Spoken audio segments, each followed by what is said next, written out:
ஆண்டவர் இயேசுவில் அன்புக்குரிய சகோதர சகோதரிகளே, உங்களில் யாருக்கெல்லாம் மோட்சம் போகணும்னு ஆசை இருக்குது? ஆனால் அம்சம் இருக்குது, கழுதமைக்கு தான் அம்மாங்க. ஆசை இருக்குது தான், எல்லாருக்கும் ஆசை இருக்குது தான். ஆனால் ஆசைப்படுறத அடையிற அளவு இல்லைன்னா அதுக்கப்புறம் நான் பொறுப்பு கிடையாது. நன்மைகளை செய்யணும். நன்மைன்னா என்ன?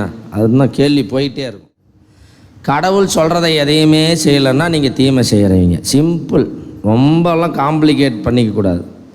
இன்னும் சுருக்கமாக சொல்லணும்னா, மாதா இருப்பாங்க, சூசேப்பர் இருப்பாங்க, 12 அப்போஸ்தலர்கள் இருக்கிறாங்க, யூதாஸ் இஸ்காரியோத்து மோட்சத்தில் இருக்கிறாரா நரகத்தில் இருக்கிறாரா எனக்கு. அப்புறம் புனிதர்கள், நம்ம புனிதர்களாக கொண்டாடுற எல்லா புனிதர்களும் எங்கே தான் இருப்பாங்க? ஏன்னா அவங்கெல்லாம் யார்? ஏன் அவங்கெல்லாம் புனிதர்கள்? அவங்கெல்லாம் கடவுளுக்கு ஆண்டவர் இயேசுவில் அன்புக்குரிய சகோதர சகோதரிகளே, உங்களில் யாருக்கெல்லாம் மோட்சம் போகணும்னு ஆசை இருக்குது? யாருக்கெல்லாம் மோட்சம் போகணும்னு ஆசை இருக்குது? எல்லாருக்கும் இருக்கா? இருக்குது. அதான் தமிழில் ஒரு பழமொழி சொல்லுவாங்க, ஆசை இருக்குது கலெக்டராக தான், ஆனால் அம்சம் இருக்குது கழுதமைக்கு தான் அம்மாங்க. ஆசை இருக்குது தான், எல்லாருக்கும் ஆசை இருக்குது தான். ஆனால் ஆசைப்படுறத அடையிற அளவுக்கு ஏதாவது நம்ம செய்யணும். சரி, இப்போ மோட்சத்துக்கு போகணும்னா நீங்கள் என்ன செஞ்சால் மோட்சத்துக்கு போவீங்க? சீக்கிரம் சொன்னீங்கன்னா 8 மணிக்கு பூசையை முடிப்பேன், இல்லைன்னா அதுக்கப்புறம் நான் பொறுப்பு கிடையாது. நன்மைகளை செய்யணும். நன்மைன்னா என்ன? அதுதான் கேள்வி போயிட்டே இருக்கும். நீங்கள் புரிகிற மாதிரி சொல்லிட்டீங்கன்னா கேள்வியோடு முடிச்சுக்குவேன். ஒன்றும் இல்லை, கடவுள் சொல்கிறதெல்லாம் செஞ்சீங்கன்னா நீங்கள் நன்மை செய்கிறவங்க. கடவுள் சொல்கிறத எதையுமே செய்யலைன்னா நீங்கள் தீமை செய்கிறவங்க. சிம்பிள். ரொம்பலாம் காம்ப்ளிகேட் பண்ணிக்கக்கூடாது. இன்னும் சுருக்கமாக சொல்லணும்னா, கடவுளுக்கு கீழ்ப்படிஞ்சிங்கன்னா நீங்கள் மோட்சம் போயிடலாம். ஏன்னா மோட்சத்தில் இருக்கிறதெல்லாம் யார் சொல்லுங்கள் பார்க்கலாம்? மோட்சத்தில் இருக்கிறவங்க பேரெல்லாம் கொஞ்சம் சொல்லுங்கள். ஏசு இருப்பார், மாதா இருப்பாங்க, சூசேப்பர் இருப்பாங்க, 12 அப்போஸ்தலர்கள் இருக்கிறாங்க, யூதாஸ் இஸ்காரியோத்து மோட்சத்தில் இருக்கிறாரா நரகத்தில் இருக்கிறாரா நமக்கு தெரியாது. அதனால் அவர் கடவுள் வர மன்னித்து அவர் கூட ஏற்றுருக்கலாம். அது அவர் கடவுளுடைய விருப்பம். அது நம்ம ஜட்ஜ்மெண்ட் சொல்கிறதுக்கு நாம் ஒன்றும் பெரிய ஜட்ஜு கிடையாது. அப்புறம் புனிதர்கள், நம்ம புனிதர்களாக கொண்டாடுற எல்லா புனிதர்களும் எங்கே தான் இருப்பாங்க? ஏன்னா அவங்கெல்லாம் யார்? ஏன் அவங்கெல்லாம் புனிதர்கள்? அவங்கெல்லாம் கடவுளுக்கு கீழ்ப்படிஞ்சு நடந்ததுனால தான் அவங்க புனிதர்கள். இப்போ சிஸ்டர்ஸ் எல்லாம் வந்திருக்கிறாங்க, அவங்க வார்த்தைப்பாட்டில் முக்கியமான 3 வார்த்தைப்பாட்டில் முக்கியமானது ஒன்று என்னது? கீழ்ப்படிதல். பிசாசுக்கும் இயேசுக்கும் ஒரே ஒரு வித்தியாசம்தாங்க. இயேசு எப்படிப்பட்டவர் தெரியுங்களா? கடவுள் சொல்கிறதெல்லாம் கேட்டதுனால அவர் இயேசு. கடவுள் சொல்கிறத எதையுமே கேட்கலை, அதுதான் பிசாசு. பிசாசு எங்கே இருக்கும்? நரகத்தில் தான் இருக்கும். இப்போ நீங்கள் இயேசுவாக மாறினா தான் மோட்சத்துக்கு போக முடியும். பிசாசாக மாறினா எங்கே போவீங்க? ஆனால் நாமெல்லாம் எப்படியாப்பட்ட ஆளுங்க தெரியுமா? தேவைப்பட்டால் இயேசுவாக மாறுவோம், தேவைப்பட்டால் பிசாசாகவும் மாறுவோம். அதான் ஒரு அம்மா, இதை நிறைய இடத்துல சொல்லியிருப்பாங்க, நீங்களும் கேட்டிருப்பீங்க. ஒரு அம்மா வந்து பார்த்தீங்கன்னா மிக்கேல் தூதர் சுருவத்தை மேலேருந்து கீழே வரைக்கும் தொட்டு கும்பிட்டு போகுமா. கீழே யார் இருப்பா? சாத்தான், பிசாசை மிதிச்சுக்கிட்டு இருப்பார். அப்புறம் இந்த அம்மா இப்படியே பண்ணிகிட்டு இருந்துருக்குது. இந்த பங்கு சாமியாரும் பல நாள் பார்த்துக்கிட்டு இருந்துருக்கிறாரு. என்னடா இந்த அம்மா இப்படி பண்ணிகிட்டு இருக்குது, இன்றைக்கி கேட்டே பொண்ணு அப்படின்ட்டு அந்த அம்மாவில், அம்மா நீ மிக்கேல் தூதரை தொட்டு கும்பிட்ற, வாஸ்தவம் ஒரு கடவுளுடைய அதிதூதர், ஆனால் பிசாசை காலில் மிதிச்சிருக்கிற பிசாசையும் தொட்டு கும்பிட்ற, இது என்ன நியாயம் அப்படின்னு கேட்டாராம். அதுக்கு அந்த அம்மா சொல்லிச்சான், சாமி உங்களுக்கு விவரம் பத்தாது, நான் சொல்கிறேன் கேளுங்க அப்படின்னு. இப்போ செத்தா எப்படி மோட்சத்துக்கு போவோம் இல்லை நரகத்துக்கு போவோம்? மோட்சத்துக்கு போனால் மிக்கேல் தூதர் பார்த்துக்கிட்டோம், நரகத்துக்கு போனால் அந்த பிசாசு பார்த்துக்கும்ல. எங்கே போனாலும் நமக்கு சேஃப்டி செக்யூரிட்டி வேணும் இல்லை? அன்புக்குரியவர்களே, கடவுள் மனிதனை எதற்காக படைத்தார்? அவரை அறிந்து அன்பு செய்து அவருக்கு பணி செய்து அதனால் மோட்ச பாக்கியத்தை அடைவதற்காக கடவுள் மனிதனை படைத்தார். எசேக்கியேல் புத்தகம் 18வது அதிகாரத்தை படித்தீங்கன்னா, மனிதனுடைய அழிவில் கடவுள் இன்பம் காண்பதில்லை, எவருடைய சாவிலும் கடவுள் இன்பம் காண்பதில்லை. சீராக்கி ஞானம் 3வது அதிகாரத்தில் இப்படி சொல்லுகிறார், கடவுள் மனிதனை அழியாமைக்கென்று படைத்தார், ஆனால் அலகையின் பொறாமையால் சாவு உலகத்தில் நுழைந்தது. இன்னைக்கு நாமெல்லாம் ஏமாந்து போய் யார் பேச்சை கேட்டுட்டு இருக்கிறோம்? நாமெல்லாம் யாருடைய பிள்ளைகள், யாருடைய வாரிசுகள்? அப்படியா? பொய்யா பேசக்கூடாது. ஆதாம் ஏவாளுடைய வாரிசுகள். ஏன் சொல்லுங்கள்? அவங்களும் கடவுளுக்கு கீழ்ப்படிய மாட்டாங்க, நாமளும் கீழ்ப்படிய மாட்டோம். நாமெல்லாம் கடவுள் பேச்சை கேட்க மாட்டோம். யார் பேச்சை தான் கேட்போம்? பிசாசு பேச்சை தான் கேட்போம். ஏன்னா பிசாசு நமக்கு சப்போர்ட் பண்ணும். அதான் ஒரு இடத்துல நான் சொல்லி திட்டு வாங்கிட்டு வந்தேன். கடவுள் அப்பா அம்மா மாதிரி பிள்ளைங்களை கண்டிப்பார், தண்டிப்பார். ஆனால் பிசாசுலாம் பார்த்து தாத்தா பாட்டி மாதிரி. தாத்தா பாட்டி எங்கேயுமே பேரம் பேத்தி என்ன பண்ண மாட்டாங்க? கண்டிக்க மாட்டாங்க. அதுக்கு என்ன தெரியும்? குழந்தைகள் கெட்டு போகிறதுக்கு காரணமே யார்? தாத்தா பாட்டிக்கு. அதனால் தாத்தா பாட்டிங்கெல்லாம் 60 வயசுக்கு மேலே கடவுள்கிட்ட போகிறது நல்லது. இருந்த பிள்ளைகளை, பேர பிள்ளைகளை நரகத்துக்கு கொண்டு போகிறத விட, ஏன்னா பெற்றவனுக்கு தான் தெரியும் பிள்ளையோட வலி வேதனையெல்லாம். அவன் அடிக்காது, அவனுக்கு என்ன தெரியும்? குழந்தைக்கு ஒன்றும் தெரியாதான். அது கற்றுக் கொடுக்க வேண்டியது யாருக்கு பொறுப்பு? அதனால் பிசாசு பார்த்தீங்கன்னா நம்மளுக்கு சப்போர்ட் பண்ணும். நீ பாவம், நீ என்ன பண்ணுவ? காலையில் 5 மணிக்கு எந்திரிச்சு, கடவுள் எந்திரிச்சு ஜபிக்க சொல்லுவார். 5 மணிக்கு எந்திரிச்சு ஜபிம்பார். ஆனால் பிசாசு என்ன சொல்லுவோம்? நீ வேலை செஞ்சு கஷ்டமாக இருக்கு, நீ கொஞ்சம் நேரம் தூங்கு, காலையில் பூசைக்கு வா அப்படின்னு கடவுள் சொல்லுவார். ஆனால் பேய் என்ன சொல்லும்? ஞாயிற்றுக்கிழமை ஒரு நாள் போனால் போதும். அதே கடவுள் சொல்வார், காலையில் பூசைக்கு நேரம், ஞாயிற்றுக்கிழமை கூட பூசைக்கு ஒரு 1/2 மணி நேரத்துக்கு முன்னாடி போய் பாவ சங்கீதனம் பண்ணு அப்படின்னு கடவுள் சொல்லுவார். பிசாசு என்ன சொல்லும்? நீ பாவ சங்கீதனம் செய்கிற அளவுக்கு அவ்வளோ பெரிய பாவமாக பண்ண. அதே மாதிரி இந்த சாமியார் எப்போ பிரசங்கம் வச்சாலும் அதே தான் வைப்பார். ஒன்றும் சீக்கிரமாக போய் ஒன்றும் அது எப்படி பிரசங்கம் முடிட்டு மெதுவாக போ. இப்போ யார் சொல்கிறத கேட்குறீங்க? கடவுள் சொல்கிறதே கேட்பீங்க? கடவுள் சொல்கிறார், உன் வருமானத்தில் எல்லாம் 10ல் ஒரு பகுதி கொடு. கத்தோலிக்க கிறிஸ்தவன் எல்லாமே வாங்குகிற டைப்பு, கொடுக்குற டைப்பு கிடையாது. அவன் கொடுக்குறான்னாவே ஏதாவது எதிர்பார்த்து கொடுக்குறான்னு அர்த்தம். இன்னைக்கு எதுவுமே இல்லாமல் கடவுளுக்கு நம்ம கொடுக்குறோமா? சொல்லுங்கள் பார்க்கலாம். கடவுளுக்கு கொடுக்கறதில்ல, அதில் ஒரு விளம்பரம், ஒரு எதிர்பார்ப்பு, இந்த மாதிரி. ஆக முழுக்க சொல்லணும்னா, கடவுளுக்கு நாம் கீழ்ப்படுகிறோமா அல்லது பிசாசுக்கு கீழ்ப்படுகிறோமா? கடவுளுக்கு கீழ்ப்படிந்தால் நீங்கள் நன்மை செய்கிறவர்களாக மாறுவீர்கள். பிசாசுக்கு கீழ்ப்படிந்தால் நீங்கள் தீமை செய்கிறவர்களாக மாறுவீர்கள். கண்களை மூடி ஒரு நிமிடம் கண்களை மூடுங்க. தயவு செய்து யாரும் கண்ணை திறந்துட்டு இருந்தீங்கன்னா பேய் உள்ளே போயிடும்.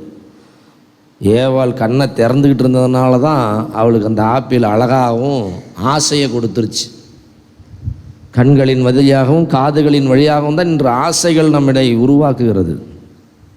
பார்க்குறோம், கேட்குறோம். ஆகவே கடவுளுக்கு கீழ்ப்படியாத நேரங்களுக்காக, கடவுளுடைய கட்டளைகளுக்கு கீழ்ப்படியாத நேரங்களுக்காக 2 கட்டளை தான்.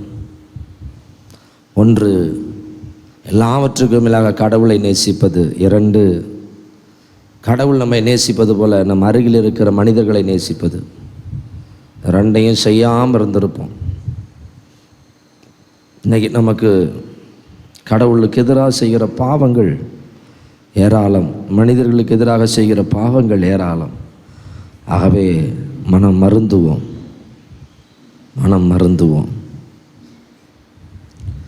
ஆண்டவர் இயேசுவில் அன்புக்குரிய சகோதர சகோதரிகளே, முதல் வாசகத்தை நன்றாக கவனித்தேன் என்று சொன்னால், குயவன் தன் விருப்பப்படி அந்த களிமண்ணை உருவாக்குகிற பொழுது அந்த களிமண் அவனோடு ஒத்துழைக்கிறது, இசைந்து கொடுக்கிறது.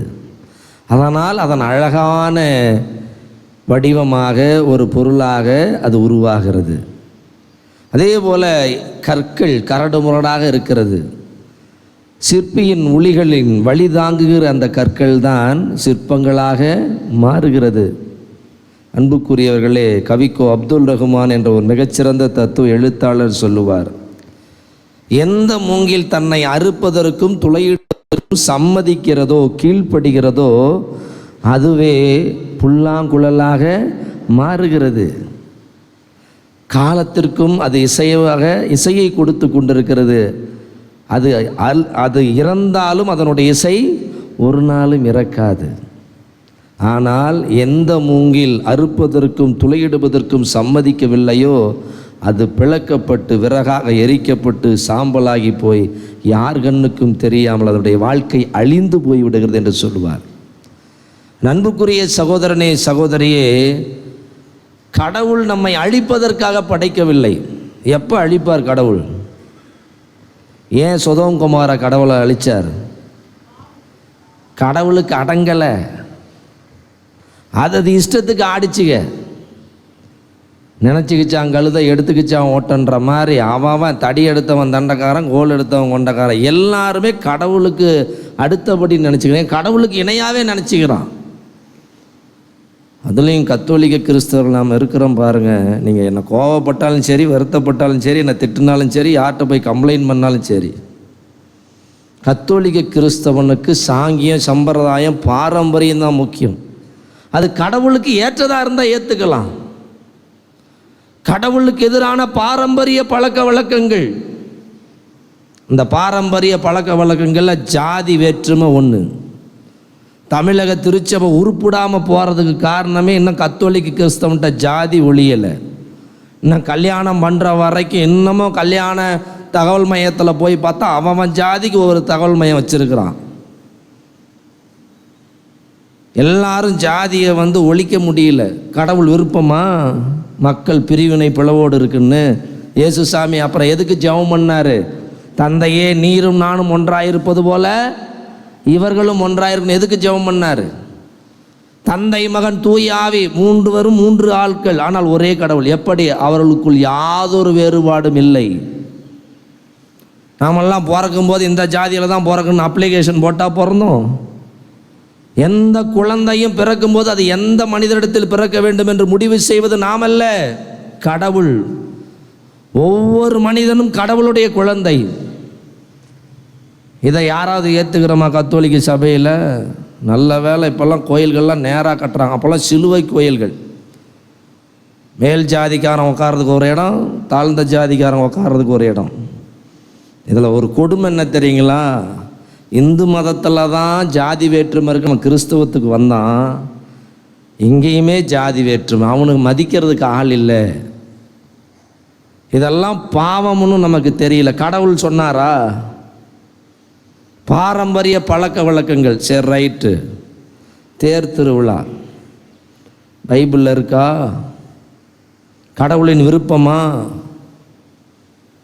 வீண் ஆடம்பரம், கோயில்கள் எல்லாம் கோடிகளில் கட்டப்படுகிறது. எதுக்கு? விளம்பரம். அங்கே பாருங்கள், பின்னாடி பெரிய கல்வெட்டு இருக்குது. கடவுள் என்ன சொன்னார்? வலது கை கொடுக்கறது. ஆமாம், கத்தோலிக்க திருச்சபையில் பார்த்தீங்கன்னா நன்றியெல்லாம் வாசிக்கணும். வாசிக்கலைன்னா பங்கு சாமியாரை மாற்றிடுவோம்.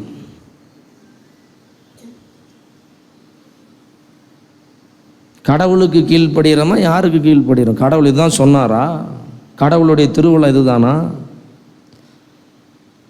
இன்றைக்கு கடவுள் சொல்லாத நிறைய விஷயங்களை கத்தோலிக்க திருச்சபையில் நாம் செய்து கொண்டிருக்கிறோம். 10ல் 1 கொடுக்க சொல்லி பைபிள் கூட்டு சொல்லுது இல்லையா?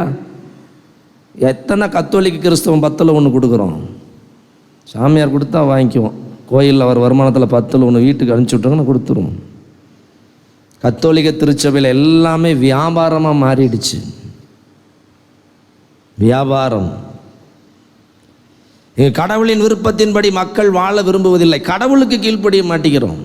ஓப்பனாக உண்மையாக சொல்லணும்னா மத்தேயு நற்செய்தி 7வது அதிகாரத்தில் நாம் படிக்கிறோம். என்னை நோக்கி ஆண்டவரே ஆண்டவரே என்று சொல்பவரெல்லாம் விண்ணரசுக்குள் போக முடியாது, மாறாக விண்ணுலகில் இருக்கிற என் தந்தையின் திருவுளத்தின்படி நடப்பவரே விண்ணரசுக்குள் போவார். இன்னைக்கு எல்லாம் பாருங்கள், நம்ம கத்தோலிக்க கிறிஸ்தவர்கள் பைபிளே படிக்கிறது இல்லை. இப்போ எத்தனை பேர் பைபிள் எடுத்துகிட்டு வந்தீங்க? பிரைஸ் எல்லாம், கடவுள் உங்களை ஆசீர்வதிக்கட்டும். மற்றவங்கெல்லாம் கைவீசு, அம்மா கைவீசு, கோயிலுக்கு போகலாம் கைவீசு, கன்னத்து மேலே வச்சு தூங்கலாம் கைவீசு. ஏன் பைபிள் எடுத்துகிட்டு வரக்கூடாதுன்னு சாமியார் சொல்லியிருக்கிறாங்களா? இல்லையே. கடவுளுடைய வார்த்தையை சுமந்து ஆலயத்திற்கு எடுத்து வர வெட்கப்படுகிறோம். எல்லாரும் ஃபோன் வச்சுருக்கிறீங்கள? கையில் ஃபோனை மட்டும் தூக்கிட்டு வரீங்களே, இது கடவுள் சொன்னாரா? அன்புக்குரிய சகோதரனே சகோதரியே, புனித ஜெரோம் அழகாக சொல்லுவார், திருநூலை அறியாதவன் கிறிஸ்துவை அறியாதவன். நீ திருநூலையே அறியலைன்னா எப்படி கடவுள் அறிய முடியும்? கடவுள் உன்னை படைத்ததன் முதல் நோக்கமே அவரை அறிந்து கொள்ள வேண்டும். அவர் எப்படிப்பட்டவர், அவர் நல்லவரா கெட்டவரா, அவரால் எது முடியும் எது முடியாது, அவர் எதை விரும்புகிறார் எதை விரும்புவதில்லை என்பது பைபிளில் தான் இருக்குது. அவர் நம்மிடம் எதை எதிர்பார்க்கிறார் என்பது எல்லாமே பைபிளில் இருக்குது. படித்தா தானே தெரியும். நமக்கெல்லாம் மாதாவுக்கு மாலை போட தெரியும், மாதாவுக்கு புடவை கட்ட தெரியும், அவங்கள தேரில் வச்சு தெரு தெருவாக சுற்றிக்கிட்டு வர தெரியும். கடவுளுக்கே லஞ்சம் கொடுக்குற ஆட்கள் நம்ம ஆட்கள் தான். கடவுள்கிட்டே பேரம் பேசுகிற ஆட்கள் நம்ம ஆட்கள் தான். இல்லை, இதை கொடு அதை கொடுக்குறேன், நீ மட்டும் எனக்கு கல்யாணம் பண்ணி வச்சுட்டீங்கன்னா நான் வேளாங்கண்ணிக்கு வந்து மொட்டை அடிக்கிறேன், ஏன் கையை காலை வெட்டிக்கிறேன்னு வேண்டிக்குவேன். ஏன்னா மொட்டை அடிச்சுன்னா மறுபடியும் வளர்ந்துக்கும், கையை காலை வெட்டினா வளராது. நீ விவரமான ஆள். கடவுள் அதெல்லாம் உங்கள்கிட்ட கேட்கல. பவுலடியார் சொல்லுவார், கடவுளுக்கு கொடுக்கும்போது கணக்கு பார்க்காத, தாராளமாக கொடு. ஆனால் இங்கே கொடுத்தா சொல்லுவீங்களா, ரசீது கொடுங்க. என்னத்தை கொடுங்க? ரசீது கொடுங்க. அப்படி இல்லைன்னா சுவாமியார் கொள்ளை அடிக்கிறார். என்ன பண்ணுறார்? ஆமாம், அதாவது கத்தோலிக்க திருச்சபையில் பார்த்தீங்கன்னா நேரத்தையும் கொடுக்கறதில்ல, கடவுளுக்குரிய மரியாதை மதிப்பையும் கொடுக்கறதில்ல, கடவுளுக்குரிய காணிக்கையும் கொடுக்கறதில்ல, மொத்தமாக கடவுளுக்கு கீழ்ப்படியறதில்லை. இதுதான் இன்றைக்கு நடக்குது. நடைமுறை உண்மை. 10 கட்டளைகள் 2 கட்டளைகள் அடங்கும். ஒன்று சொல்லுங்கள், முதல்ல என்னது? எல்லாவற்றுக்கு மேலாக கடவுளை அன்பு செய்து. புதிய ஏற்பாட்டிலே அதே தான் இயேசுசாமி ரினிவல் பண்ணுறாரு. ராயபுரை பார்த்து கேட்குறார், என்னன்னு? யோவானின் மகன் சீமோனே, நீ இவர்களை விட மிகுதியாக என்னை அன்பு செய்கிறாயா? கிறிஸ்தவனுக்குரிய அடிப்படை தகுதி அதுதான். இந்த உலகத்தை விட, இந்த உலகத்தில் இருக்கிற காரியங்களை விட நாம் கடவுளை அன்பு செய்ய வேண்டும். அதைத்தான் பிசாசு கேட்குறான். பிசாசுக்கு வந்த சோதனை நமக்கு வருது. கடவுள் முக்கியமா இந்த உலகம் முக்கியமானு? கடவுள் முக்கியமா இந்த உடல் முக்கியமா? கடவுள் முக்கியமா நம்முடைய மூட பழக்க வழக்கங்கள், பாரம்பரிய பழக்க வழக்கங்கள், மூதாதையர் மரபுகள் எல்லாம் முக்கியமா? எது முக்கியம்? கடவுளுடைய வார்த்தை தான் முக்கியம்னு இயேசுசாமி நிரூபிக்கிறார். அந்த 3 சோதனைகளை பாருங்க. முதல் சோதனை உடலை சார்ந்தது. நீ கடவுளின் மகனால இந்த கல்லை அப்பமாக்கி உண்ணும். அது கடவுள் செஞ்சாரா? மனிதர் அப்பத்தினால் மட்டுமல்ல கடவுளின் வாய் சொல் ஒன்றாலும் வரும். கடவுளால் முடியாது, அது கல் அப்பமாக மாக்க முடியாது. அதை அவன் சொல்லி நான் செய்யக்கூடாது. நான் சாத்தானுக்கு கீழ்ப்படியவன் அல்ல, நான் பசாசுக்கு கீழ்ப்படியவன் அல்ல, நான் கடவுளுக்கு கீழ்ப்படிய. நீ சொன்ன நான் செய்ய மாட்டேன், இதே கடவுள் சொல்லட்டும் நான் செய்கிறேன். கடவுள் சொல்லட்டும், நீ என்ன சொல்கிற? இன்றைக்கி நம்மளெல்லாம் வந்து அப்படியே ட்ரிகர் பண்ணிடுவாங்க. நீ இருந்த ஆம்பளையாக இருந்தால் செஞ்சுப்பார், நீ பொம்பளையாக இருந்தால் செஞ்சுப்பார், நீ உண்மையாலுமே இந்த ஜாதியில் பிறந்தவனாக இருந்தால் செஞ்சுப்பார் அப்படின்னோடனே நமக்கு வீரம் பொத்துக்கிட்டு வந்துடுது. உடனே செஞ்சுருவோம். இயேசு செஞ்சாரா? செய்யலை, கடவுளுக்கு மட்டும்தான் கீழ்ப்படிஞ்சார். அடுத்து சொல்கிறார், மேலே தூக்கிட்டு போய் கோயில் உச்சியில் வச்சுட்டு நீ கடவுளின் மகனானால் இங்கிருந்து கீழே குதி. ஏன்னா பைபிள் சொல்லுது, கடவுளுடைய வார்த்தை சொல்கிறார், உமது கால்கள் கல்லில் மோதாதபடி உம்முடைய தூதர்கள் தாங்குவார்கள் எழுதி உள்ளதே. அதுக்கு கடவுள் சொல்கிறாரு, உன்னுடைய கடவுளாய் ஆண்டவரை சோதியாதே என்ன எழுதி இருக்குது. நீ சொன்ன உடனே நான் குதிக்கிறதுக்கு நான் அறிவு கட்டவனாடா? இதில் கடவுள் விருப்பமா இல்லையான்னு எனக்கு தெரிஞ்சுக்க வேணாம். பாருங்கள், நம்முடைய மூதாதையர் மரபு மத்தேயு நற்செய்தி 15வது அதிகாரம், மார்க்கு நற்செய்தி 7வது அதிகாரத்தை போய் படித்து பாருங்கள். மூதாதையர் மரபு, கடவுளுக்கு எதிரான மூதாதையர் மரபு. இதைத்தான் பரிசேயர்கள் சதுசேயர்கள் கட்டி காப்பாற்றினாங்க. மூதாதையர் மரபு, அதைத்தான் இயேசு ஆண்டவர் தவறு என்று சுட்டி காட்டினார். ஓய்வு நாள் மனிதனுக்காகத்தான், மனிதனுக்காக ஓய்வு நாள் அல்ல, சட்டத்துக்காக மனிதன் அல்ல, மனிதனுக்காக தான் சட்டம். பலியை அல்ல இரக்கத்தை விரும்புகிறேன் என்று சொன்னார். மனுஷனுக்காக தான் சட்டம் உருவாக்கப்பட்டது என்று சொன்னார். ஆக கடவுள் விருப்பத்துக்கு எதிராக நம்ம போகக்கூடாது. இன்னைக்கு எல்லாம் பாருங்க, 13 நாள் அந்தோனியார் கோயிலுக்கு வா, எல்லாம் நிறைவேறும். அப்போ கடவுளுடைய ஆற்றல் அங்கே தேவையில்லையா? நீ 13 நாள் வந்தோடனே உனக்கு நடந்துருமா? சங்ககிரியில் எங்கள் பங்கில் சாமியார் ஒருத்தர் 13 படிக்கட்டு கட்டி வச்சுருக்கிறார். இந்த 13 படிக்கட்டை ஏறி நம்பிக்கையோடு ஏறி வந்தீங்கன்னா நினச்சதெல்லாம் நடக்கணும். அதுக்கு ஒரு ஃப்ளக்ஸ் வேறு வச்சுருக்கிறார். நான் வந்த உடனே அந்த முதல்ல இடிக்கணும்னு ஆசைப்பட்டேன். ஏனென்றால் நீங்கள் என்னுள்ளும் என் வார்த்தைகள் உங்களுக்குள்ளும் இருந்தால் விரும்பியதெல்லாம் கேளுங்கள் கிடைக்கும். இது பைபிள் சொல்லுது. 13 படிக்கட்டு ஏறினா கிடைக்கும், பைபிள் சொல்லலை. என் அன்புக்குரிய சகோதரனே சகோதரியே, புனிதர்களுடைய பாதை என்பது என்ன? கடவுளின் வார்த்தையின்படி வாழ்வதுதான் புனிதர்களுடைய வாழ்க்கை. பழைய மூதாதையர் மரபுகளை கடைபிடிப்பது புனிதருடைய வாழ்க்கை அல்ல.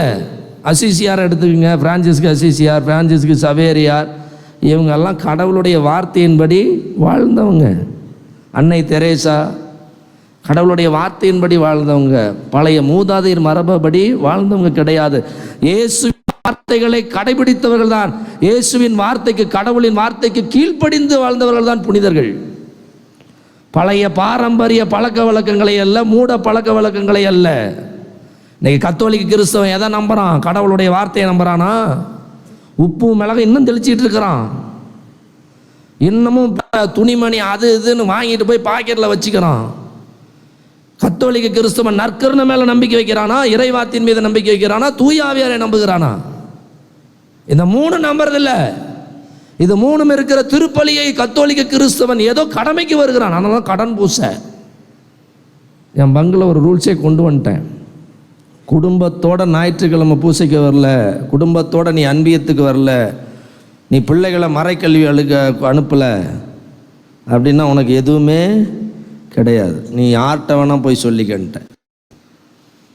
ஏன்னா வீட்டுக்காரர் வீட்டிலே இருந்துக்குவார், வீட்டுக்காரம்மா வரும், பிள்ளைங்க ஸ்கூலுக்கு போயிடுவாங்க, டியூஷன் போயிடுவாங்க, ஸ்பெஷல் கிளாஸுக்கு போயிடுவாங்க. ஞாயிற்றுக்கிழமை பூசைக்கே குடும்பமாக பார்க்க முடியாது. ஆனால் ஒரு ஃபங்க்ஷனுக்கு குடும்பமாக போவேன், டூருக்கு குடும்பமாக போவேன், சினிமாவுக்கு குடும்பமாக போவேன், ஆஸ்பத்திரிக்கு குடும்பமாக போவேன், கோயிலுக்கு மட்டும் குடும்பமாக வரவே மாட்டேன்.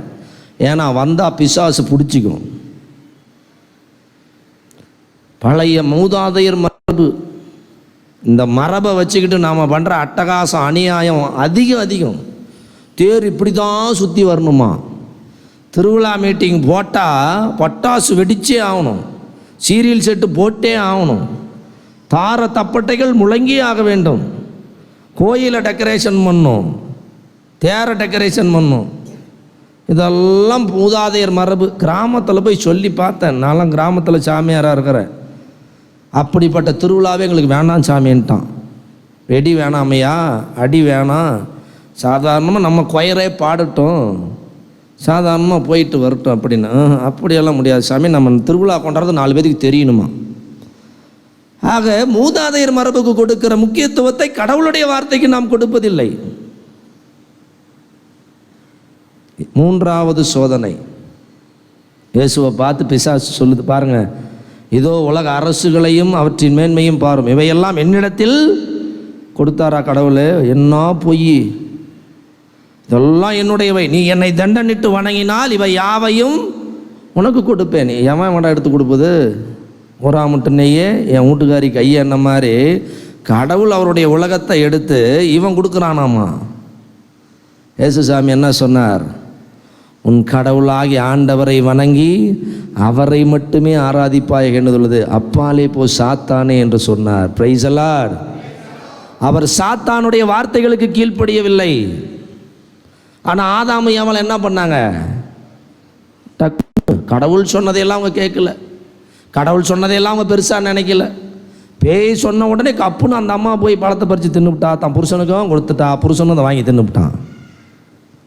நல்லா கொஞ்சம் கற்பனை பண்ணி பாருங்கள், அவங்க கடவுளை நம்புகிறவங்களா இருந்தால் அதை செஞ்சுருப்பாங்களா? ஏசு சொன்ன மாதிரி அவன் சொல்லியிருக்கணுமில்ல.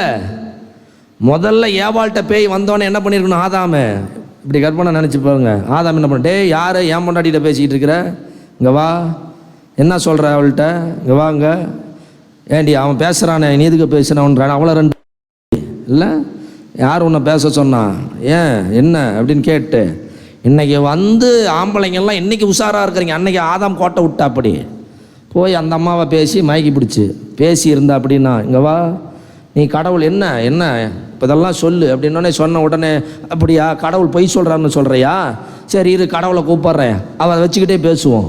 இல்லை அப்படின்னு ஆதாம் சொல்லியிருந்தானா பேய் அங்கே நின்றுருந்துருக்குமா? ஓடி இருக்கும்.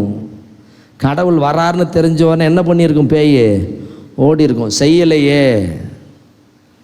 இன்னைக்கு நம்ம கடவுள்கிட்ட போகிறதே இல்லையே, கடவுள் கூட நம்ம இருக்கிறதே விரும்புறதே இல்லையே. கடவுளுடைய பிரசன்னம் எங்கெங்கெல்லாம் இருக்குது? இறை வார்த்தையில் இருக்கிறது. ஆதியிலே வார்த்தை இருந்தார், அவ்வாக்கு கடவுளோடு இருந்தார், அவ்வாக்கு கடவுளாயும் இருந்தார். இறை வார்த்தையிலே கடவுளுடைய பிரசன்னம் இருக்கிறது. நம்ம பைபிள் எங்கே இருக்குது? மூளையில் வச்சிருப்போம். அடுத்து கடவுளுடைய பிரசன்னம் எங்கே இருக்கிறது? நற்கருணையிலே இருக்கிறது. கத்தோலிக்க கிறிஸ்தவனை போல பாக்கியம் பெற்ற மனிதன் இந்த உலகத்திலே இல்லைங்க. எந்த மதத்திலும் கடவுளை தன்னோட எடுத்துகிட்டு போக முடியாது. இதை யாராவது உணர்ந்திருக்கிறீங்களா? எந்த மதத்திலும் கடவுளை தன்னோட எடுத்துகிட்டு போக முடியாது. கடவுளை தன்னோடு எடுத்து போகிற ஒரே சபை கத்தோலிக்க திருச்சபை தான். ஒவ்வொரு திருப்பலியிலும் கடவுளை நம்ம கூட கூட்டிகிட்டு போகிறோங்க. என்னைக்காவது கோயிலில் வந்து நன்மை வாங்கிட்டு சந்தோஷமாக போயிருக்கிற கத்தோலிக்க கிறிஸ்தவனை பார்த்துருக்குறீங்களா? புலம்பிகிட்டே போவான். என்ன பிரசங்கம், ஜாமியார் சொன்னதே தான் சொல்கிறாரு. இந்த பாட்டு கிளாஸில் இருக்கிறவங்க வேறு சத்தம் அவ்வளோ வச்சுக்கிறாங்க. உனக்கு பாடத்தெரியலனாலும் குறை சொல்லிட்டு தான் இருப்பேன். அப்புறம் பாட்டு கிளாஸுக்காரங்களும் சும்மா இருக்க மாட்டான். சாமியாரை பூசையே வைக்க விட மாட்டான், பாடிக்கிட்டே இருப்பாங்க. எந்த இடத்துல பாடணுமோ அந்த இடத்துல பாடணும், எப்போ நிறுத்தணுமோ நிறுத்தணும். அப்புறம் பூசைக்கு வெளியில் போய் நின்றுக்கிட்டு எல்லா பேச்சு. அப்புறம் என்ன புடவை, இந்த புடவை இப்படி இருக்குது, அந்த புடவை இப்படி, ட்ரெஸ் இப்படி. ஆனால் போன வாரம் ஃபங்க்ஷனுக்கு போனவனை பார்க்கவே முடியல, வெட்டி நாயம் வெளியில் போய்கிட்டு. ஆனால் நடுப்பூசியில் வாய்கிளிய போய் என்னது, ஆண்டவரே தேவரி நீர் வருமளவும் உயிர்ப்பினையும் அறிக்கை எடுக்கின்ற. எங்கே சொன்னேன்? யாருக்கிட்ட சொன்னேன்? பூசை முடிஞ்சோடனே குறைதானே சொல்கிற. இயேசுவங்கிட்ட வந்துட்டான்னு சந்தோஷப்படுறியா? சக்கேயும் மாதிரி இயேசுவை பார்த்துட்டோன்னு அவ்வளோ பெரிய பணக்காரன் சொல்கிறேன்னு தப்பாக எடுத்துக்காதீங்க. நீங்கள் தப்பாக எடுத்துக்கிட்டாலும் எனக்கு கவலை இல்லை. இன்றைக்கி கத்தோலிக்க திருச்சபை பணக்காரங்கள்ட்ட சிக்கிக்கிட்டு சின்ன பின்னப்படுது. ஒவ்வொரு பங்குலையும் பணக்காரங்க வச்சது தான் சட்டம். நீ பணக்காரன் வச்சுருந்தா ஏழைகளுக்கெல்லாம் எல்லளவு கூட மரியாதை கிடையாது. பணம் கொடுத்துட்டா நீ கடவுளா? சக்கேயை போல இருக்க வேண்டும் பணக்காரர்கள். சொத்திலே பாதியை ஏழைகளுக்கு கொடுக்கிறேன். தில்லு இருக்கா? அப்படி ஒவ்வொரு பணக்காரும் சொத்தில் பாதியை கொடுத்தீங்கன்னா எல்லாரும் யாரும் இஎம்ஐ கட்ட வேண்டிய வேலைச்சல் இல்லை, எல்லாருக்கும் படிக்க வசதி கிடக்கும். உன் பிள்ளை சிபிஎஸ்சி ஐசிஎஸ்சியில் படிக்கிறதே, ஏழை வீட்டு பிள்ளை படிக்கிறதுக்கு ஒரு பைசா கொடுப்பியா? அதனால தான் வேதம் சொல்லுகிறது, ஏழைக்கு கொடுக்கிறவன் கடவுளுக்கே கணக்கு கொடுக்கிறார். அதுவும் இயேசுசாமி அழகாக சொல்கிறார், இன்னும் அதிகமாக சொல்கிறார். மிகச்சிறிய என் சகோதர சகோதரி ஒருவருக்கு செய்த போதெல்லாம் எனக்கே செய்தீர்கள். வரவில்லையே, வரமாட்டேங்குதே இல்லை? அன்புக்குரியவர்களே, இன்றைக்கு கடவுள் நம்மிடையே நற்கருணை இருக்கிறார் என்ற நம்பிக்கை நம்மிடத்தில் இருக்குதா? எல்லாரும் நற்கருணை தானே வாங்குகிறோம். அப்புறம் வீட்டில் போனோடனே புருஷனும் முண்டாட்டி கடிச்சிக்கிறோம். வீட்டில் போனோடனே அண்ணனும் தம்பிக்கும் ஏன் சண்டை வருது, அக்காளுக்கும் தங்கச்சிக்கு ஏன் சண்டை வருது? நற்கருணை வாங்கின கிறிஸ்தவம் குடும்பத்துக்குள்ளே அன்பத்துக்குள்ளே எங்கே சண்டை வருது? அது அன்பியமாவது வச்சுருக்கிறதெல்லாம் வம்பியம். அது ஒரு அரசியல் கட்சி மாதிரி. இன்றைக்கி கத்தோலிக்க சபையில் புது ஒரு கட்சி, அன்பியம். திருவிழா வந்துட்டால் ஊமனத்துக்கு ஏமனத்துக்கு சோடி போட்டுக்குமா? நீ பிரியாணி போட்டேன்னா நான் சிக்கன் பிரியாணி போட்டேன்னா நான் மட்டன் பிரியாணி போடுவேன். நீ பண்ணி செலவு பண்ணு. வடிவேல் சொல்கிற மாதிரி தான், ஏமனத்துக்கு ஓமனத்துக்கு சோடி போட்டுக்குமா? உன் பணத்தை காட்டுறதுக்காக உங்க அன்பியம் இருக்குது. அன்பை காட்டுவதற்கு, கடவுள் நம்மோடு இருக்கிறார் என்ற அந்த நம்பிக்கையை காட்டுவதற்கு, நற்கருணை பெற்றுக்கொண்ட ஒவ்வொருவரும் சொல்லிக்கொள்ள வேண்டிய ஒரு வார்த்தை என்ன?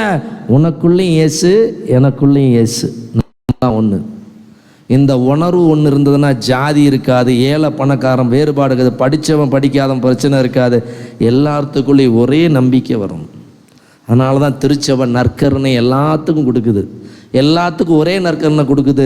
மேலே இருக்கிறவங்களுக்கெல்லாம் ஒன்று, கீழே இருக்கிறவங்களுக்கெல்லாம் ஒன்று, படித்தவங்களுக்கெல்லாம் ஒன்று, படிக்காதவங்களுக்கெல்லாம் ஒன்று, பணக்காரனுக்கெல்லாம் ஒன்று, ஏழைகளுக்கெல்லாம் ஒன்று, அழகாக இருக்கிறவங்களும் ஒன்று, எந்த டிஃப்ரென்ஸும் கிடையாது. எல்லாத்துக்கும் ஒரே இயேசுநாதர் தான். அந்த நற்கருணையில் பிரசன்னத்தை, நீ சுருவத்தை போய் தொட்டு கும்புறைய எங்கள் ஊர்லெல்லாம் நான் ரொம்ப நாத்திகவாதி மாதிரி தான் பேச வேண்டியதாக இருக்குது. வந்தோடனே நேரம் அந்தோணியாட்ட தான் போய் நிற்கிறோம். இப்படியே நற்கருன்னு அங்கே தான் இருக்குது. கோயிலில் வந்தோடனே கெபிக்கு முன்னாடியே மாதா சுருவத்தை வச்சுருவோம். மாதா சுருவத்தை தொட்டு இந்த ராமநாதபுரத்தில் வந்திருக்கிறாங்க. கோயிலுக்கு முன்னாடி என்ன இருக்கும்? மாதா கெபி இருக்கும். போன உடனே கெபியில் ஒரு சாஷ்டாங்கமாக விழுந்து அப்படியே கும்பிட்டுட்டு அப்புறமேல தான் வருவான். அன்புக்குரியவர்களே, கடவுளுக்குரியதை, கடவுளுடைய பிரசன்னத்தை நாம் சுரூபங்களிலே கடவுள் பிரசன்னத்தை தேடுகிறோம். ஆனால் நற்கரனிலே கடவுளுடைய பிரசன்னத்தை தேடுகிறோமா? சுரூபத்தை தொடறதுக்கு அப்படி அடிவான், இந்த கொடியை தொடறதுக்கு அவ்வளோ வளையறான். கத்தோலிக்க கிறிஸ்தவம் பண்ணுற அட்டுழியம் இது. கொடியில் கடவுளுடைய பிரசன்னம் இருக்குது, சுருவத்தில் நற்கருணை ஆண்டவருடைய பிரசன்னம் இருக்குது. ஆனால் நற்கரில் இல்லைன்னு நம்ப மாட்டேங்கிறானே. நற்கருணை நீங்கள் வாங்கும் போதெல்லாம் பாருங்களேன், காலையில் வெறுத்து போயிட்டேன். கையில் ஃபோனை வச்சுட்டு வாங்கிறது, கர்ச்சீப்பை வச்சுட்டு வாங்கிறது, அப்புறம் ஒரு கையில் வாங்கிறது, டிசைனாக வாங்குறீங்க. ஆனால் நீங்கள் வாங்குறது போதெல்லாம் அதில் கடவுள் இருக்கிற மாதிரி வாங்குற மாதிரி எனக்கு தெரியல. ஏதோ கடலை மிட்டாய் வாங்குற மாதிரி. இந்துக்கள்கிட்ட கற்றுக்குங்க. அந்த இந்துக்கள் பாருங்கள், திருநீரை வாங்குவாங்க பாருங்கள், உண்மையாலுமே அவ்வளவு பக்தியாக அந்த தீர்த்தத்தை வாங்குவாங்க பாருங்கள். அப்படியே நம்மளாம் அதை கம்பேர் பண்ணும்போது நீங்கள் நற்கருணை உயிருள்ள ஆண்டவருடைய பிரசன்னங்கிறோம். கேட்டகிசம் படிக்கிறீங்க, புது நன்மை உறுதிப்பு சொல்லி கொடுக்குறாங்க. என்னென்ன நற்கருணை என்றால் என்ன? நற்கருணை என்றால் என்ன சொல்லுங்கள் பார்க்கலாம். யாருக்கு தெரியும்? அப்படியே நம்ம எல்லோரும் 50 வயசுக்கு மேலே இருக்கிற மறந்தே போயிடும். 10 கட்டையில் வழக்கமாக சொல்ல அது மறந்தே போயிடும். இதெல்லாம் ஞாபகத்தில் வச்சுட்டு என்ன பண்ண போகிறோம்? கிறிஸ்து இயேசுவின் திருவுடலும் இரத்தமும், அப்பரச குணங்களுக்குள் கிறிஸ்து இயேசுவின் திருவுடலும் திரு இரத்தமும் அவருடைய இறை இயல்பும் மனித இயல்பும் அடங்கி இருக்கிற அருள் அடையாளமே நற்கருணை. நீ வாங்கிறது வெறும் வெள்ளை அப்பம் அல்ல, அது இயேசுவினுடைய உடல், இயேசுடைய பிரசன்னம் இருக்கிற ஒன்று. இதை எத்தனை கத்தோலிக்க கிறிஸ்தவன் இன்னைக்கு உணர்ந்திருக்கிறான்? அப்படி உணர்ந்திருந்தானா காலையில் இயேசுவை வீட்டில் போயிருப்பான். தினந்தோறும் காலையில் பூசிக்கிங்க எத்தனை பேர் வராங்க பிரதர்? 10 பேர், 20, 25. ஏன்னா மற்றவங்களுக்கெல்லாம் கடவுள் வாரத்துக்கு ஒரு நாள் தான் தேவைப்படுறார். அதுவும் கரெக்டாக டைம் ஃபிக்ஸ் பண்ணியிருப்பாங்க. அந்த நேரத்துக்குள்ளே பூசை முடிக்கலன்னா நிறைய பேர் இப்படி வாட்சை பார்ப்பாங்க. இல்லை சில பேர் எந்திரிச்சு போயிட்டு இருப்பாங்க. ஒரு பங்கில் சேலம் கோயம்புத்தூர் டைசிஸில் தான் தவசு காலத்தில் நான் பூசை வச்சுக்கிட்டு இருக்கிறேன். தவசு காலத்தில் வெள்ளிக்கிழமை சிலுவை பாதை முடிஞ்சதோ இல்லையா, கொத்து கொத்தாக போகிறாயா. சிலுவை பாதைக்கு கொடுக்குற முக்கியத்துவத்தை திருப்பலிக்கே கொடுக்கல. சிலுவை பாதையில் ஆசீர்வாதம் ஒன்றும் அவ்வளோ கிடைக்கல. தியானிக்கிற அவ்வளோதான், பாடுகளை தியானிக்கிற. அது எப்படி தியானிக்கிறேன்னு ஆண்டவனுக்கு தான் வெளிச்சம். கடமைக்கா விளம்பரத்துக்கா சீனுக்கான்னு தெரியல. ஏன்னா அந்த 40 நாளே ட்ராமா தான். ஆக இறைவனுடைய பிரசன்னம் இருக்கிற நற்கருணைக்கு முக்கியத்துவம் கொடுக்கிறோமா? 3வது தூய ஆவியானவர். கத்தோலிக்க சபையிலே மறக்கப்பட்ட கடவுள், மறுக்கப்பட்ட கடவுள். பெந்தகோஸ்து நாள் என்று ஒன்று இல்லை என்று சொன்னால் கிறிஸ்தவமே கிடையாது. கிறிஸ்தவமே கிடையாது. பரிசுத்த ஆவியை பெற்றவன் தான் உண்மையான கிறிஸ்தவன். ரோமையர் 8:9 தெளிவாக சொல்லுகிறது, கிறிஸ்துவின் ஆவியை கொண்டிராதோர் கிறிஸ்துவுக்கு உரியவர் அல்ல. ரோமையர் 8:14 சொல்லுகிறது, கடவுளின் ஆவியால் இயக்கப்படுகிறவர்களே கடவுளின் பிள்ளைகள். ஆனால் பரிசுத்தா இன்னைக்கு கத்தோலிக்க திருச்சபையில் உறுதி பூசலும் ஒரு திருவருட் சாதனம் கொடுக்குறோம். பரிசுத்த ஆவியை பெற்றவிடத்தில் மாற்றம் இருக்கும். உறுதி பூசல் பெற்ற நம்மகிட்ட மாற்றம் இருக்குதா? மாறலையே, அப்படியே தானே இருக்கிறோம். பரிசுத்த ஆவியை பெறுவதற்கு முன், பரிசுத்த ஆவியை பெற்றதற்கு முன், பின்பு என்று 2 வாழ்க்கை முறையை அப்போஸ்தலருடைய வாழ்க்கையிலே பார்க்கிறோம். பரிசுத்த ஆவியை வாங்கிறதுக்கு முன்னாடி அவங்கள்ட்ட கட்சி மனப்பான்மை இருந்தது. நீ பெரியவனா நான் பெரியவனான்ற சண்டை இருந்துச்சு, பதவி ஆசை இருந்துச்சு, சோம்பேறித்தனம் இருந்துச்சு, நம்பிக்கை இல்லாமல் இருந்தாங்க, பயப்பட்டாங்க, உயிருக்கு பயந்தாங்க, கடவுளை நம்பல, கடவுளை காட்டி கொடுத்தாங்க, கடவுளுக்கு துரோகம் பண்ணாங்க, உசுருக்கு பயந்தாங்க. துணிச்சல் கிடையாது. ஆனால் நீங்கள் திருத்தூதர் பணிகள் நூலை படித்து பாருங்கள் தயவு செய்து.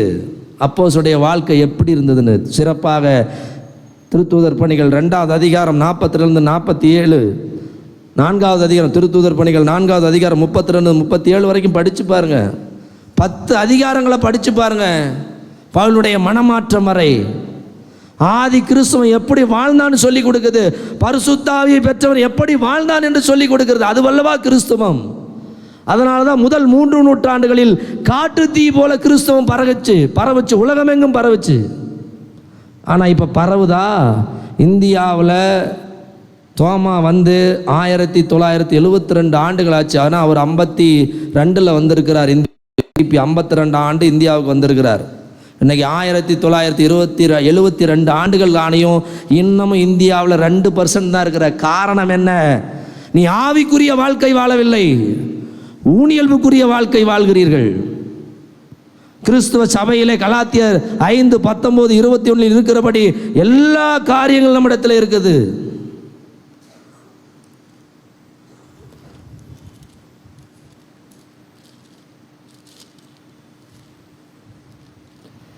ஊனியல்வின் செயல்கள் யாவருக்கும் தெளிவாய் தெரியும். அவை பரத்தமை, கெட்ட நடத்தை, காம வெறி, சிலை வழிபாடு. உருவ வழிபாட்டுக்கு சிலை வழிபாட்டுக்கு வித்தியாசம் இருக்கணும். பைபிளை படிச்சிங்கன்னா பொருளாசைக்கு ஒப்பான சிலை வழிபாடு. இன்னொன்று பார்த்தீங்கன்னா முரட்டுத்தனம் சிலை வழிபாட்டிற்கு ஒப்பான குற்றம். சிலை வழிபாடுன்னா என்னங்க? கடவுளுக்கு கொடுக்கறத நீ எதற்கு கடவுளுக்குரிய மரியாதை, மதிப்பு, முக்கியத்துவம், நேரம் எல்லாத்தையும் நீ கடவுளுக்கு கொடுக்கறத விட்டு மற்றது கொடுத்துன்னா அதான் சிலை வழிபாடு. கற்பனையிலே ஒன்றை உருவாக்கி கடவுளுக்கு கொடுக்குற முக்கியத்துவத்தை எல்லாம் நீ கொடுக்குறாயே, அதுக்கு தான் சிலை வழிபாடு. இன்றைக்கி நம்ம மக்கள்லாம் மாடர்ன் ஐடல் வர்ஷிப்னு சொல்லுவாங்க.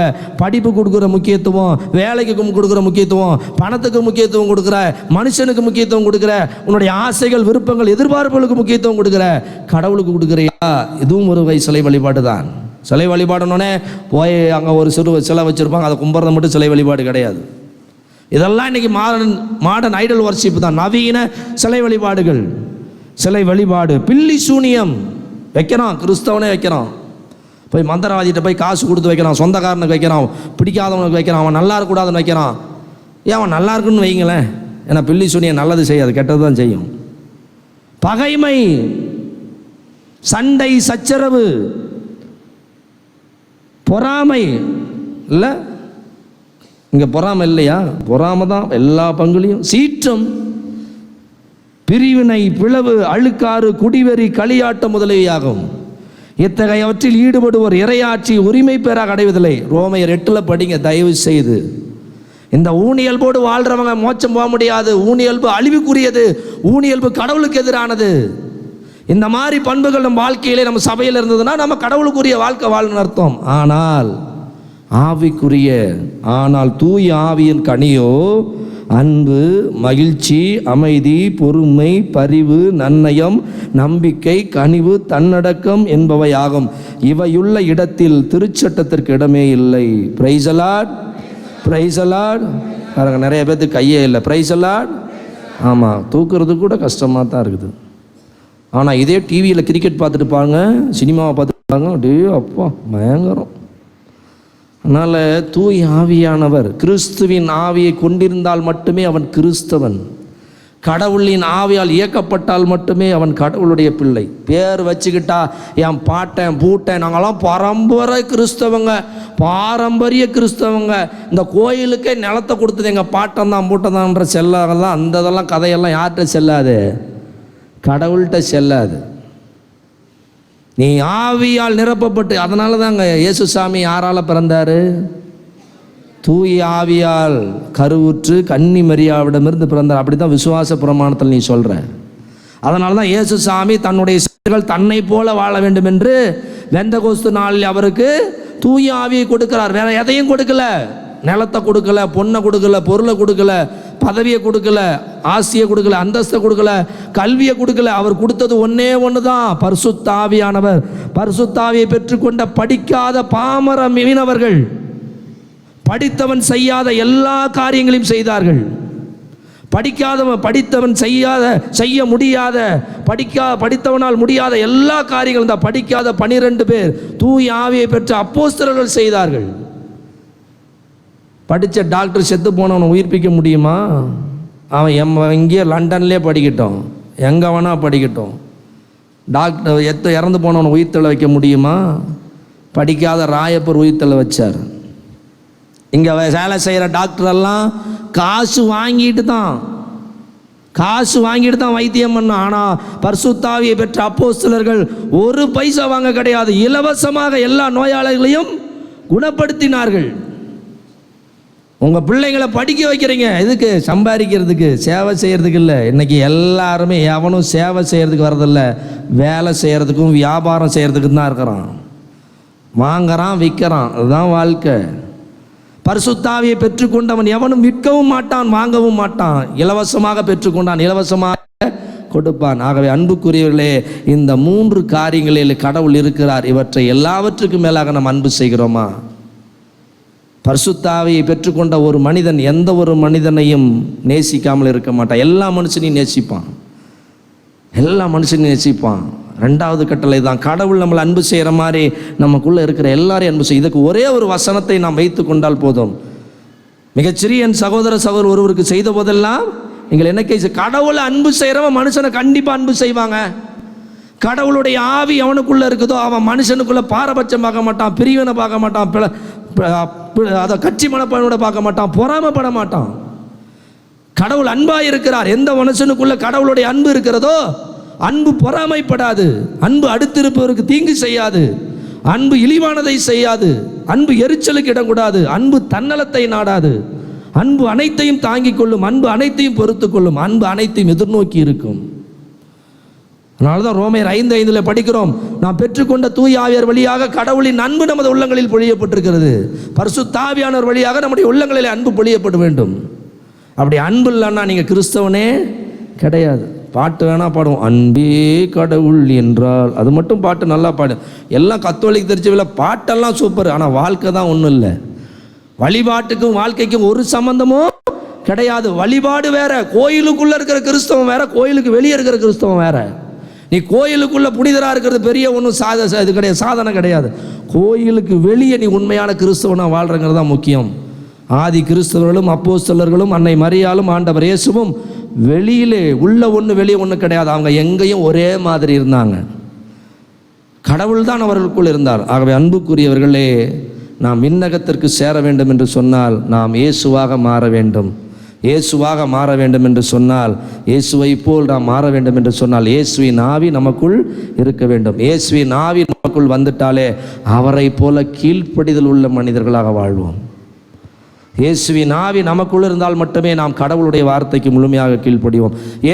இயேசுவின் ஆவியை பெற்றுக்கொண்டதால் மட்டுமே ஆதி கிறிஸ்தவர்கள் கடவுளுக்கு மட்டும் கீழ்ப்படிந்து வாழ்ந்தார்கள்.